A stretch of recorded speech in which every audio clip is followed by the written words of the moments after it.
Hi everyone, I'm Crystal Rose, And I'm Carlene.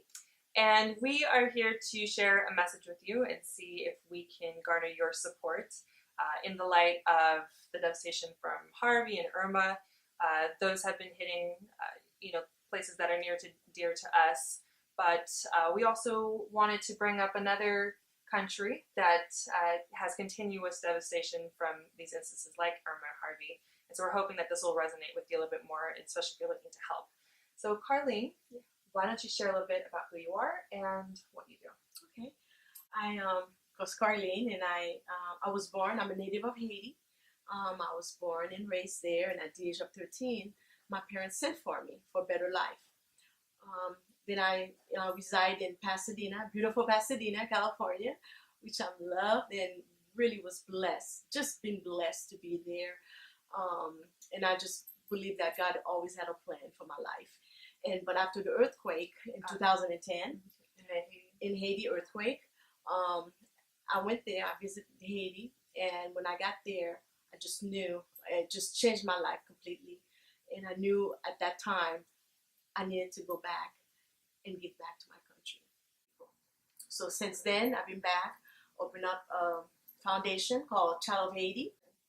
And so Child of Haiti's overall mission after you saw the tragedy that not only the earthquake in 2010 caused to Haiti, but the hurricane after hurricane and then more earthquakes, you found that your mission is to go and help the orphans that are there in several different ways. Yeah.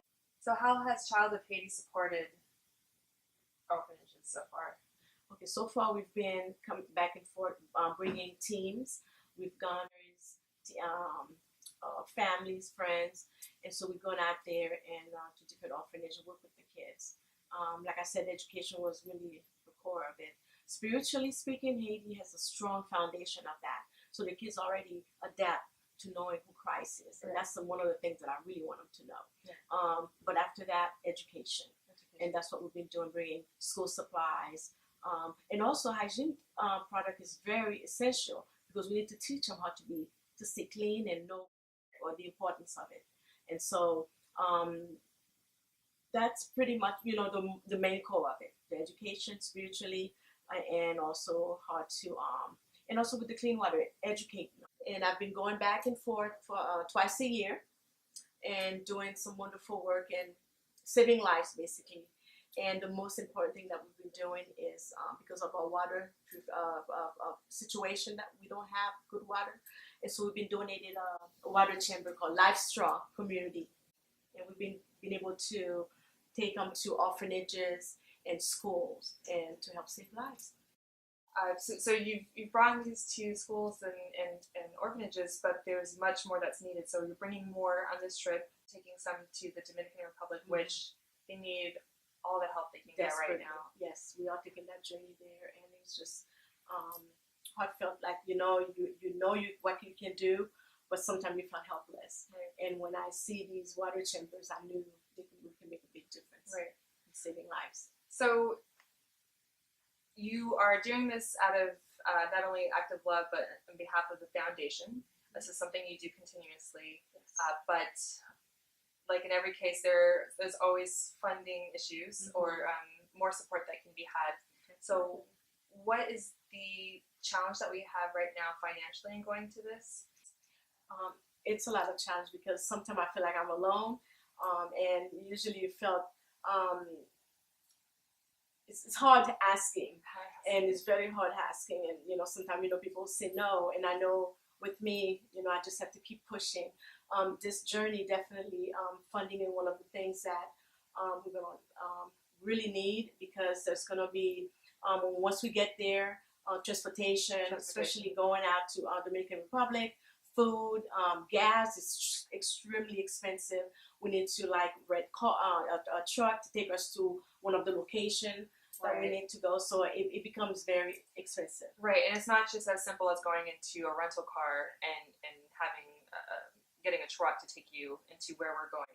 We are going where there's no paved roads. There's hardly a road for people to walk on, and we need a reliable truck, which last time I think you said the truck even broke down.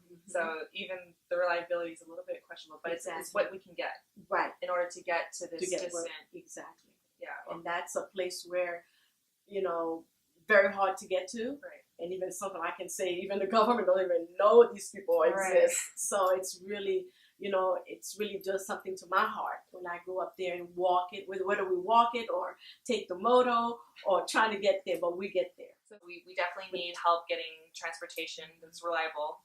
Safety, hiring someone to stay with us. Yes. As we Security, what is it? Food. I mean, we're not Yeah. the basics, rice and beans. Basic. Just being able to purchase something while we're there in order to reach out and help. Exactly. So we're hoping that this message, we wouldn't want to keep this video too long, but we're hoping to let you know what we do, why we're doing it. It's a great cause. You've been doing it for a while, but like you said, it's hard to ask for help, and we really do need assistance financially in making this happen. We want to bring the kids are supposed to have started school over in Haiti. They haven't for many reasons. Exactly. There's no uniform, there's no book supply, school supplies, no professor that needs to, no one wants to teach because there's no money to pay them. Right. So it's a lot of challenges. So we're going. It's not that much money compared to US to pay a teacher to educate these kids. Not at all. About $100 for per person, but for a whole month. Month. Yeah, just imagine. Right. So there's a number of ways you can help. We're looking for immediate support, funding for supplies, transportation once we get there, as well as food once we're there. We're paying out of our own pocket for our flight there, so we're not asking you to pay for our flight, but just the transportation, security, and food that we need once we get there. Some additional supplies that we can take to these kids to hopefully be able to start the school, and any extra is going to go to funding for professors so that they have the teachers there. And we're talking about 300-400 kids about 350 children that need education on that particular area that we're going to be visiting. So if you're looking to help out any of the hurricane victims and you want to see almost immediate fruits of your labor, or if you want to just see the fruits of where that money is coming from, I will be documenting everything so you can see exactly how your money has been used. And if you have any questions about what we're doing or what Carlene's doing with the foundation, what this mission is for, you can probably email me at childofhaiti@aol.com, or you can call me 626-421-8078. And I'll put the information down on the bottom of this video so that you can get a hold of her. So you can also get a hold of me, Crystal Rose, and I will share my information at the bottom. Thank you guys so much. Thank you so much. Thank you for the blessings that you're going to bring to these children, and please pray for our safety as well. Thank you. May God bless you.